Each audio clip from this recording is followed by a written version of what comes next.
अस्सलाम वालेकुम सर। ये 13 किले ਦਾ ਇਹਦਾ ਕੱਚੇ ਰਸਤੇ ਦਾ ਫਰੰਟ ਹੈ। ਦੂਸਰੀ ਲਾਈਨ ਇਹਦੀ 12 ਏਕੜ ਦੀ ਹੈ। ਉਸ ਤੋਂ ਬਾਅਦ 8-8 ਕਿੱਲੇ ਦੀ ਲੈਂਦੇ ਚੜ੍ਹਦੇ ਯਾਨੀ ਕਿ ਇਹਦੀ ਲੈਂਥ ਹੈ ਤੇ ਆ ਚਾਪਰ ਨਾਲ ਤੂੜੀ ਵਗੈਰਾ ਬਣਾਈ ਹੋਈ ਹੈ। ਆ ਸਿੱਧੀ ਲਾਈਨ ਜਾਂਦੀ ਪਈ ਆ ਸਰ, ਜ਼ੂਮ ਕਰਕੇ ਦਿਖਾਣਾ ਮੈਂ ਤੁਹਾਨੂੰ। ਆ ਜਿਹੜੇ ਵੱਡੇ ਸ਼ਪੈਦੇ ਨੇ ਉੱਥੋਂ ਤੱਕ ਜ਼ਮੀਨ ਸਾਡੀ ਜਾਂਦੀ ਹੈ। ਤਕਰੀਬਨ 17 ਏਕੜ ਇਹਦੀ ਲੰਬਾਈ ਹੈ, ਹਰ ਲਾਈਨ ਦੀ 17 ਏਕੜ।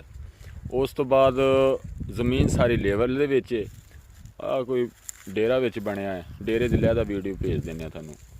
ਤੇ ਆ ਗੰਦਮ ਅਸੀਂ ਕਟਾਈ ਕਰਾਈ ਹੈ, ਕੋਈ ਤਕਰੀਬਨ 80 ਕਿੱਲੇ ਗੰਦਮ ਸੀ ਇਹਦੇ ਵਿੱਚ। ਮਾਸ਼ਾਅੱਲਾ 50 ਮਣ ਦੀ ਐਵਰੇਜ ਸਾਡੀ ਆਈ ਹੈ। ਤੇ ਹੁਣ ਚਾਪਰ ਵਗੈਰਾ ਲਾਏ ਹੋਏ ਨੇ, ਤੂੜੀ ਵਗੈਰਾ ਬਣਾਉਣੇ ਪਏ ਆ। ਤੇ ਬਕਾਇਆ ਸਾਰੇ ਰਸਤਾ ਕੱਚਾ ਜਿਹੜਾ ਆਉਂਦਾ ਇਹਦੀ 13 ਕਿੱਲੇ ਦਾ ਫਰੰਟ ਆਉਂਦਾ ਹੈ। ਆ ਤੋੜ ਸਰ ਜਾ ਰਿਹਾ ਹੈ ਤਕਰੀਬਨ, ਜਿਹੜਾ ਕਾफ़ी लम्बा है तो 134 किले रकबा है।